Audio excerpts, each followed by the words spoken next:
Qué gusto que está con nosotros una vez más en este estudio de la Palabra del Señor. Soy el pastor Alfredo Salazar y de verdad que me alegra mucho el corazón saber que usted miércoles a miércoles se conecta para ver estos estudios de la Palabra, y estoy segurísimo que han dejado algo en su vida, que han dejado algo en su corazón, y eso de verdad me llena muchísimo, porque ese es mi deseo más grande, que la palabra del Señor sea sembrada en su corazón y que usted pueda dar fruto de esa palabra que usted ha recibido. Hemos estado estudiando la llegada de Jesús a Jerusalén antes de padecer la muerte y resucitar. Y pasaron algunas cosas interesantes entre que Él llegó a la ciudad y que Él fue al Calvario, y esa es precisamente la parte que estamos estudiando en estos días. Hoy vamos a ver la parte donde el Señor purifica el templo, donde Él llega al templo y se da cuenta de las cosas que están pasando ahí y cómo Jesús se enojó. La verdad es que se enojó bastante ese día, pero vamos a estudiarlo, así que qué bueno que estás con nosotros. Bienvenido. Estás en vida, estás en casa.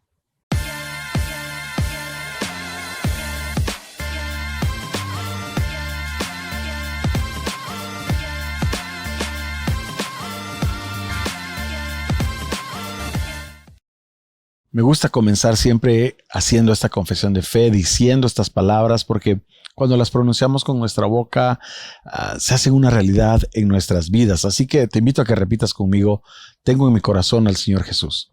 Él es el único camino al Padre. Su palabra es la verdad y agradezco su sacrificio para que yo pudiera tener vida eterna. Hoy abro mi corazón y mi mente y permito que su Espíritu Santo derrame su poder sobre mí. Amén y amén. Bueno. Verso 45, capítulo 19 del Evangelio de Lucas, leamos. Y entrando en el templo, comenzó a echar fuera a todos los que vendían y compraban en él, diciéndoles: escrito está, mi casa es casa de oración, mas ustedes la han hecho cueva de ladrones. Y enseñaba cada día en el templo, pero los principales sacerdotes, los escribas y los principales del pueblo procuraban matarle, y no hallaban nada que pudieran hacerle, porque todo el pueblo estaba en suspenso escuchándole. Bueno, ¿qué fue lo que pasó? Esta es una parte de la Biblia bien interesante en donde todos nosotros en algún momento hemos dicho: Jesús se enojó, Jesús estaba bravo, como podemos decir. ¿Qué fue lo que pasó ahí en el templo? ¿Cuál fue el problema realmente? Bueno, había gente especuladora que estaba en contubernio con los sacerdotes, lamentablemente. Y lo que hacían era que le robaban a la gente que llegaba a visitar al templo. Los obligaban a comprar cosas que habían sido aprobadas, entre comillas, por los sacerdotes. No podían llevar cualquier cosa al sacrificio, sino que solo podían comprar cierto tipo de animales para sacrificar que ya habían sido previamente aprobados por los sacerdotes. Y el problema era que y lo vamos a ver un poquito también más adelante, solo se podía comprar con cierto tipo de monedas, y el tipo de cambio, se aprovechaban de ellos en el tipo de cambio. Hermanos, eso de la gente que se aprovecha del tipo de cambio que nosotros hemos visto en algunas fronteras, en algunos bancos, pues lamentablemente se da desde los tiempos de Jesús. Había gente que se aprovechaba de todo esto. Todo hombre judío tenía que pagar un impuesto anual al templo. Había una obligación con el templo, y más o menos era el equivalente entre 1 y 2 días de pago. Si lo ponemos al cambio del día, si lo ponemos a lo que gana una persona, el salario mínimo más o menos anda por los 3,200, por ahí anda el sueldo mínimo. Eso quiere decir que el sueldo diario más o menos son como 100 quetzales, para redondearlo. En este caso eran más o menos entre 150 y 200 quetzales, lo que anualmente todas las personas, todo hombre judío, tenía que pagarle al templo. El problema era que los cambistas las personas que iban a cambiar ese dinero para utilizar la moneda que se usaba en el templo, tenían un tipo de cambio así realmente exorbitante y se aprovechaban de la gente. Usted que quizás escuchó que habían cambistas en alguna referencia a este episodio de la vida de Jesús. Habían cambistas, era la gente que cambiaba el dinero y obviamente vendían el dinero muy caro. La moneda del templo la vendían muy cara. Y además de eso, además de que se aprovechaban de los peregrinos, se aprovechaban de la gente que llegaba al templo a pagar sus impuestos, y en este caso era una de las fiestas muy grandes, se acercaba Pascua, se acercaba Pesaj, y la gente aprovechaba para pagar esto en el templo. Entonces, además de esto, el problema era que lo hacían en los patios exteriores del templo. Los patios exteriores del templo eran un área en la que se le permitía a los gentiles orar. Se permitía que los gentiles no les era permitido entrar a lugares reservados solo para judíos. Ellos podían estar en los patios exteriores del templo y ese lugar de oración, ese lugar donde la gente gentil quería llegar y tener un momento de oración con el Señor, se había convertido en un mercado, se había convertido en un lugar donde se intercambiaba la moneda. Era un lugar donde pues se hacían cosas deshonestas, lamentablemente. Esa corrupción, lamentablemente, esa ambición por el dinero, destruyó, por así decirlo, una de las razones tan importantes que tenía el templo, como que era un lugar de oración, una casa de oración para cualquiera que llegara, de cualquier nación que llegara, podía llegar hasta este lugar y orar. Sin embargo, pues las actividades que se estaban realizando ahí lo impedían y de hecho preferían hacer estas cosas. Entonces, nosotros, ¿qué podemos aprender de todo esto? ¿Qué podemos aprender de ese momento en donde Jesús entra y limpia el templo? A ver, ¿cómo a qué le suena? Yo estoy seguro que ya algunas ideas están viniendo a su cabecita y a su corazón en este momento. Sí, Jesús es quien viene y limpia nuestras vidas, nuestro templo. Recuérdese que ahora el Señor no habita en templos hechos de mano, hechos por hombres, sino que el Señor habita en nosotros. Somos el templo del Espíritu Santo de Dios y el Señor habita en nosotros. Pues el Señor lo que hizo ahí en el templo quizás hasta fue, y no digo quizás, definitivamente fue profético. Él fue y limpió el templo. Cuando fue a la cruz, se entregó en sacrificio por nosotros. Ese sacrificio hizo que nosotros pudiéramos tener una limpieza de nuestros pecados en nuestro templo. Así que si permitimos que su presencia more en nosotros, si nosotros tomamos la decisión de amarlo, de respetarlo, de cumplir mandamientos, de honrar a Dios, hermanos, estamos permitiendo que Él limpie nuestra vida, que Él limpie todo nuestro ser. Y es interesante porque pareciera que Jesús entró impetuosamente y botó mesas y hizo haber sido un escándalo. O sea, imagínese, alguien llega a los patios exteriores del templo, empieza a gritarle a la gente, voltea las mesas, el dinero sale volando. Quizás algunos animales también salen volando. Eso fue algo, obviamente fue un escándalo allí. Pero quizás el Señor también tiene que venir a nuestras vidas y botar algunas mesas. Quizás hacer algún poco de escándalo en nuestras vidas para que nosotros podamos ser limpios, para que nosotros podamos ser despojados de cualquier inmundicia que todavía pueda estar habitando en nuestros corazones. Permitámoselo, hermano. Yo te invito a que le permitas al Señor y que hoy mismo le digas, bota todas las mesas, bota todo lo corrupto que pueda haber en mi corazón, en mi mente, en mi vida. Yo no lo quiero tener. Yo quiero que mi templo sea un templo que esté limpio, que sea agradable a ti, donde yo pueda venir y tener momentos de intimidad y de comunión contigo. Así que aplicando esta enseñanza a nuestra vida, hermanos, qué lindo es poder dejar que el Señor nos limpie. Ahora, pero como dicen, ¿verdad?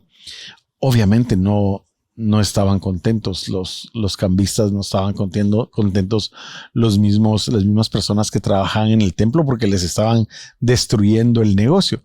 Pues va a haber gente que quizás no va a estar contenta de que tú entres en un proceso de limpieza, en un proceso de restauración.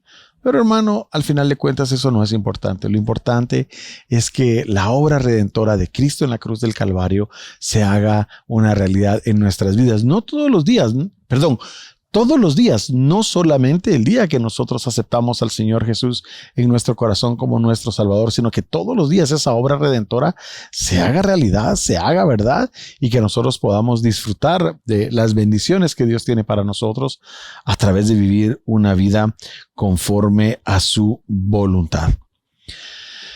Hay cuestiones bien interesantes en este contexto, en esta situación, y yo quiero leer algo. Voy a utilizar una nueva versión internacional. Recordemos que esta es como la segunda parte de lo que vimos la semana pasada, porque dice, luego de todo lo que había pasado, entró en el templo y comenzó a echar de ahí a los que estaban vendiendo, y les dijo, escrito está. Había una profecía, había una palabra que decía, mi casa será llamada casa de oración. Yo le voy a invitar a que vayamos aquí mismo en el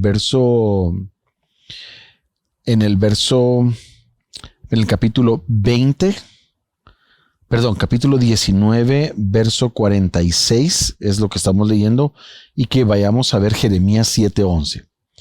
Jeremías 7:11, Jeremías, uno de los profetas, está despuesito de Isaías. Jeremías 7:11. Estaba tratando de encontrar cuál era la parte donde estaba la profecía. Dice 7:11. ¿Creen acaso que esta casa que lleva mi nombre es una cueva de ladrones? Pero si yo mismo lo he visto, afirma el Señor. Wow. Yo mismo lo he visto, dice el Señor. Él ya había visto lo que iba a pasar en ese lugar. Hermano, el Señor ya vio lo que va a pasar en tu vida. El Señor ya vio los errores que nosotros vamos a cometer. El Señor ya vio las fallas que nosotros vamos a cometer. Pero ¿sabes qué es lo más lindo y maravilloso de todo esto? Que a pesar de que Él sabía, a pesar de que Él sabe, Él tomó la decisión de venir a Jerusalén en esos días y entregar su vida por nosotros. Esto es algo muy importante. Esto es algo valiosísimo para nosotros. Porque el Señor está tomando en cuenta nuestro corazón, no nuestras obras, porque no es por obras para que nadie se gloríe, no es por obras que nosotros vamos a alcanzar la salvación, es por fe, es por creerle a Dios y por reconocer que su sangre realmente nos limpia de todo pecado. La limpieza que el Señor estaba haciendo en el templo se adapta perfectamente a la figura de la limpieza que el Señor Jesús hizo y hace con nosotros todos los días. Hay una situación, y es que si un lugar no se limpia, si un lugar no se le da mantenimiento, se muere y se pudre. Usted ha visto esas casas que abandonan, usted ha visto esos carros nuevos que los abandonan, por alguna circunstancia los dejan de utilizar, se arruinan porque no hay un mantenimiento, no hay una limpieza. Nosotros aquí al lado de la iglesia hay una casa que en algún momento estuvimos viendo si podíamos rentarla o hacer algo con ella para utilizarla. El dueño de la casa falleció y durante 2 años durante 2 años. La casa permaneció cerrada bajo llave y nadie vino a hacer limpieza, nadie vino a hacer nada. Después de los 2 años, uno de los hijos del propietario vino y la abrió. Cuando abrió esa casa, estaba hecha un desastre. Uno pudiera decir, pero si estuvo cerrada, ¿qué le podía haber pasado? La casa estaba sucia, deteriorada, descompuesta. Hermanos, cuando nosotros nos cerramos y no permitimos que la limpieza del Señor venga a nuestras vidas continuamente, cuando nosotros no permitimos que el Señor, por su misericordia, perdone nuestros pecados, limpie nuestras ofensas, nos vamos a empezar a destruir a nosotros mismos, nos vamos a empezar a deteriorar. Y pastor, ¿cómo es eso? O sea, explíqueme un poquito más. Cuando nosotros no dejamos a un lado el rencor, cuando no dejamos la ira, cuando no perdonamos, cuando no soltamos, lo que estamos haciendo es reteniendo esa suciedad, reteniendo esas situaciones que nos van a destruir, que nos van a deshacer. Y probablemente nosotros decimos, no, yo no tengo ningún problema, pero allá dentro de nuestro corazón guardamos esas cosas. Va a llegar un momento en donde realmente van a repercutir y nos van a hacer daño y nos van a lastimar y las consecuencias van a ser aún mayores, incluso físicas.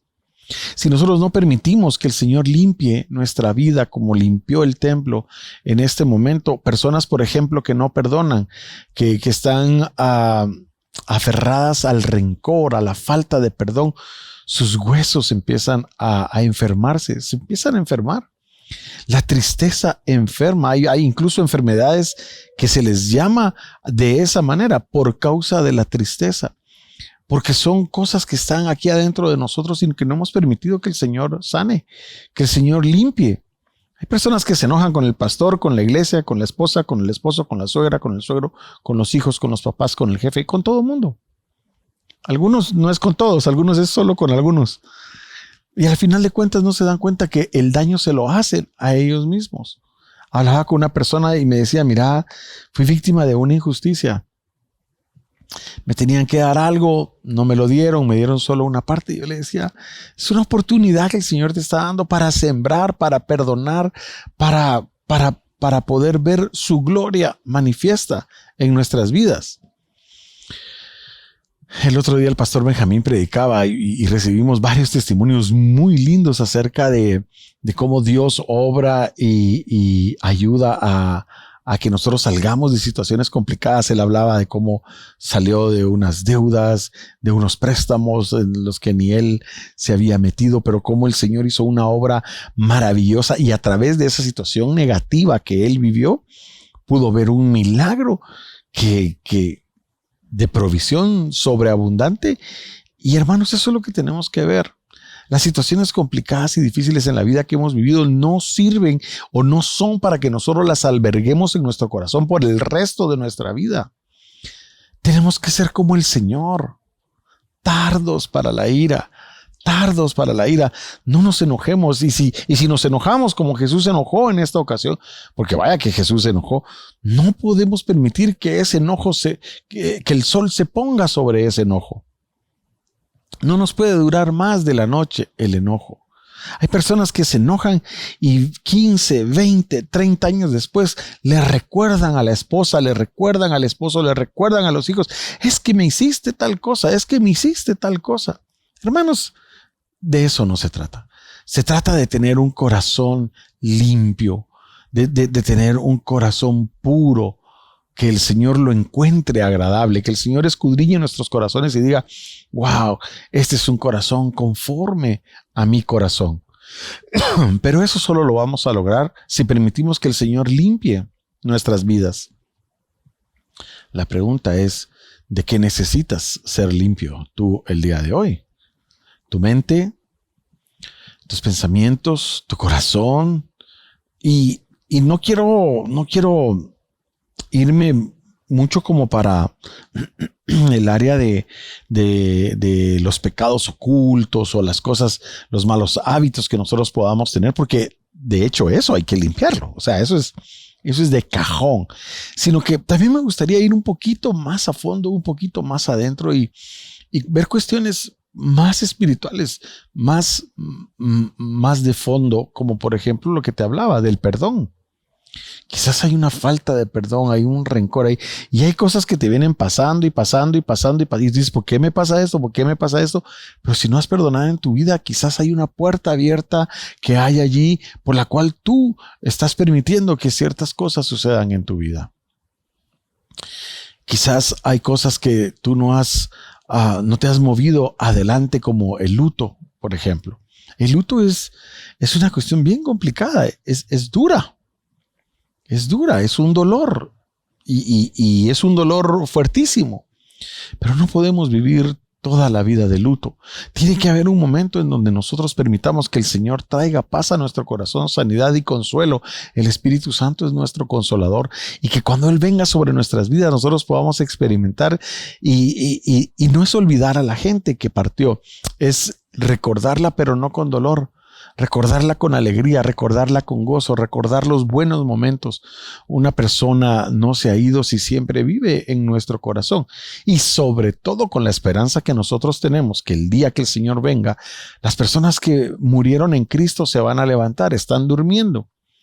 Jesús le dijo a la niña, no tengan miedo, solo duerme.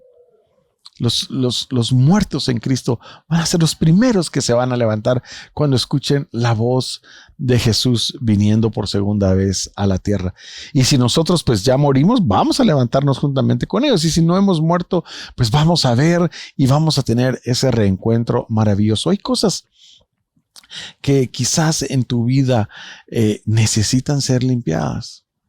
Me recuerdo en este momento de esa canción tan linda que dice que porque todo lo que hay dentro de mí necesita ser cambiado. Todo lo que está dentro de nuestro ser necesita ser limpiado. Hermanos, limpiemos nuestra mente, nuestros oídos, nuestros ojos, nuestra boca. ¿Qué hablamos? ¿Qué escuchamos? ¿Qué vemos? ¿Cuáles son nuestros pensamientos? Este es un mensaje muy lindo, porque es un mensaje que nos confronta, es un mensaje que nos lleva a pensar claramente en algunas cosas que con las cuales quizás lidiamos todos los días, con la mentira, con el engaño, con el robo, con muchas cosas de ese tipo. Pero como les decía hace un momento, también con cuestiones del alma, de nuestro corazón, que debemos permitir que sean limpiadas, debemos permitir que el Señor las sane. Verso 47 dice, y todos los días enseñaba en el templo, y los jefes de los sacerdotes, los maestros de la ley y los dirigentes del pueblo procuraban matarle. El trabajo del enemigo, el trabajo del diablo, de Satanás, es el adversario. Él va a estar en contra de lo que nosotros querramos hacer. Siempre el diablo vino a robar, a matar y a destruir. Eso era lo que estas personas estaban haciendo, procuraban matar. Y aunque lo he dicho en otras ocasiones, me gusta repetirlo, no podemos dejar que el diablo mate áreas de nuestras vidas. Cuando le hablaba de la casa de aquí junto, esa casa se empezó a morir porque estaba sucia, porque no se limpió, porque no se le dio mantenimiento. Cuando nosotros no permitimos que haya una limpieza en nuestro corazón, el diablo va a procurar matarnos. Jesús enseñaba y enseñaba ahí en el templo después de lo que había hecho, pero enseñaba con tal autoridad, enseñaba con tal verdad, que no se atrevían a decirle nada, no le podían decir, mira, lo que estás diciendo no es cierto. De hecho, tuvieron que contratar gente para que mintiera acerca de él, y eso lo vamos a ver un poco más adelante. Pero lo que le quiero decir es que nuestro trabajo es predicar el evangelio, aunque el diablo procure matarnos, porque el diablo va a querer destruirnos, el diablo va a querer siempre atacar nuestras vidas, va a querer atacar nuestras ideas, nuestra creatividad, va a querer atacar nuestro entusiasmo, porque él está feliz si nosotros estamos en depresión, si estamos mal. Por eso Jesús dice, enseñaba, Jesús predicaba, y a pesar de que él hacía esas cosas, el diablo, los enemigos, los sacerdotes procuraban matarle. Hermano, mientras estemos en este mundo, estamos librando una batalla. Estamos librando una batalla, así de sencillo. Todos los días libramos una batalla, todos los días libramos una batalla porque este templo se mantenga limpio.